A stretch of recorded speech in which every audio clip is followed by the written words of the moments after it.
Alright, let's space it out a little bit so we can see. Watch what I do right now, okay? See if I get it for a side grab. Okay? Somebody's going to grab my side shoulder, and I'm just going to attack them, I guess. I don't know if it's really against the defense or whatnot. So if I was against Rachel, it's going to be just basically like this. Maybe somebody's coming in with strength, maybe they're trying to get you a pull in or whatever it is. Okay? We're going to work off the rich hand. The way we do our rich hand is a little bit unorthodox. A traditional rich hand, especially in systems that stem off of Japanese and also Korean, and even some systems out of China. A lot of the time, but mainly out of the two outside ones, okay? And of course, American style. The rich hand comes up, comes out like this.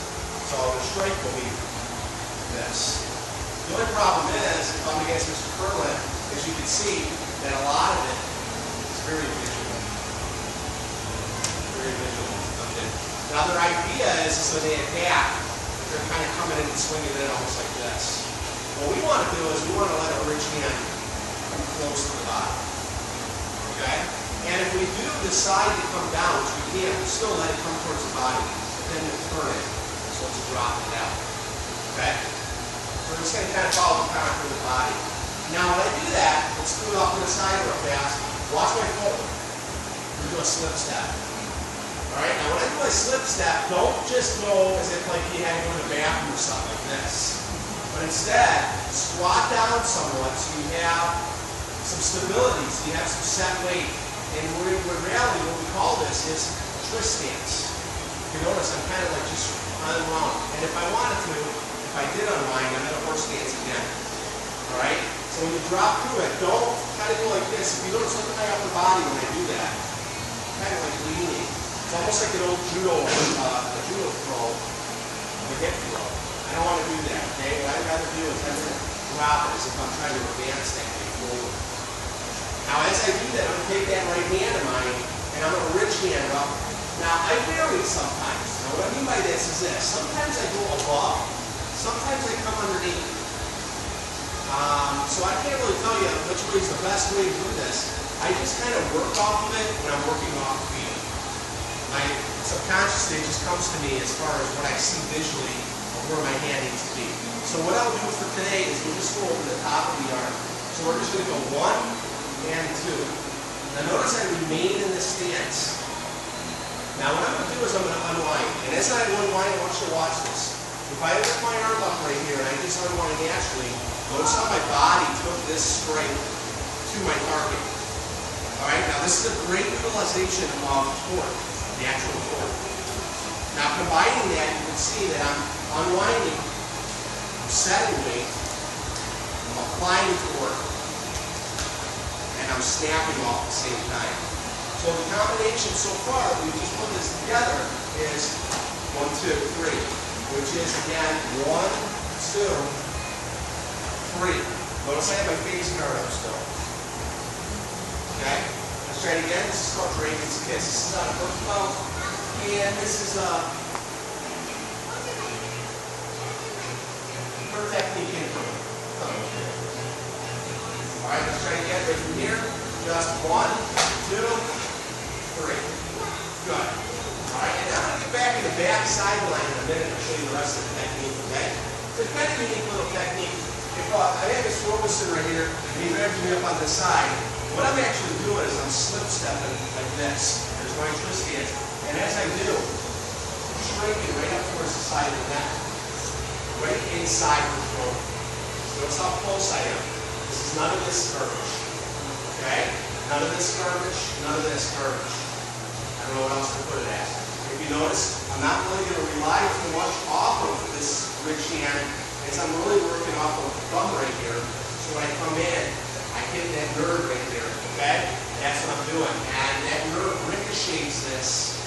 Boom! Right towards the Adam's apple. That boom, that straight right there. And as I unwind from there, I right on the base of the head. Boom! Crack. Okay? You can see that pretty devastating alone, that technique alone. That boom! I'm coming in like this. Alright? Now the third part of the technique, or the last part, is going to be from here to here. And what I'm going to do is I'm going to work off this. Now people that have had yellow bone material, like wrist grab, really we were just talking about this when you wear them up your face because they aren't in the line. Okay? And Rachel, we were just talking about this for some techniques like shooting elbow, and also for like wrist grab and some other technique we were discussing, that you'll notice where my foot comes in. I'm circling off this pattern. Now what this circle pattern does is allow me to strike. And notice I'm going to do a different type of elbow. A traditional martial art elbow will go across the face like this. Now, there's nothing the matter with that. The only problem is that since we stand like this, if I get kicked to the side, my body will respond. And that means if I hit good enough, if I hit John strong enough, boom, it's not great. Okay? Now the nice thing about us being here and cutting on this angle, okay, his body is working hard overtime to keep him upright. And he's not going to want to. So when I hit him, his natural reaction is going to be tighten up. So it's actually going to hit him even worse. Plus I also have the collarbone, the side of the neck still going to be able to hit at the same time. Another thing too is that by me hitting down, what happened to his stance? What happened to his legs? He bended, which is cool because once I hit this way, bam, I have that perfect shot to the brain.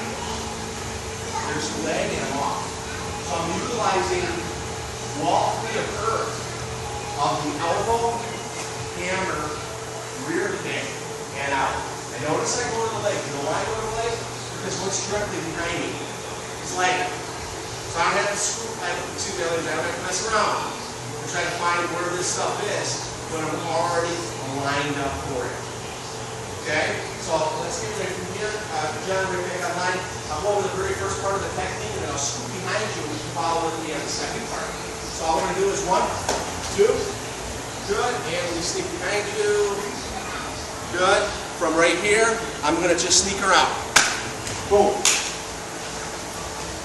Right, just leave elbow, next thing elbow, hammer, rear kick. Sit forward. And also push and pull. Right? Elbow, hammer, rear kick.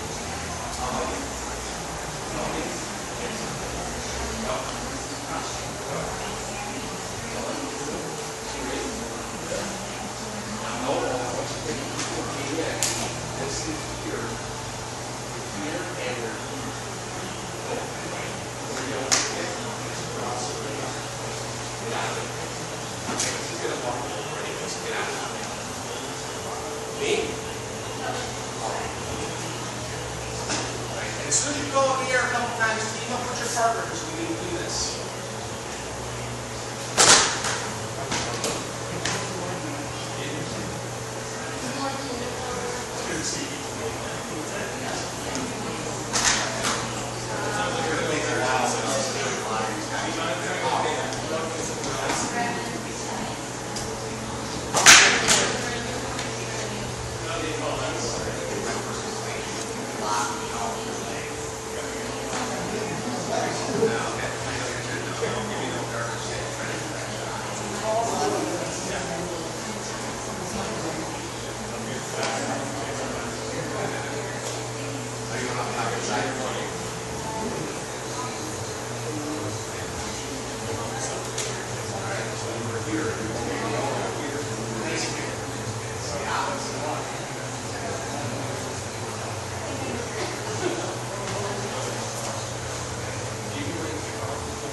But you can feel it just by turning them up. It's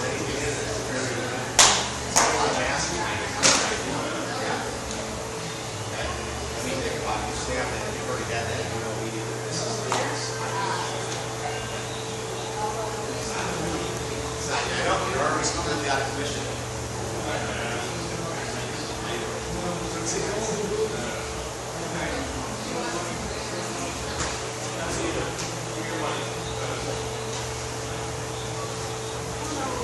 Watch what I'm doing. Watch what I'm doing. He's got this, right? When I come in this way, yeah, now watch this. See,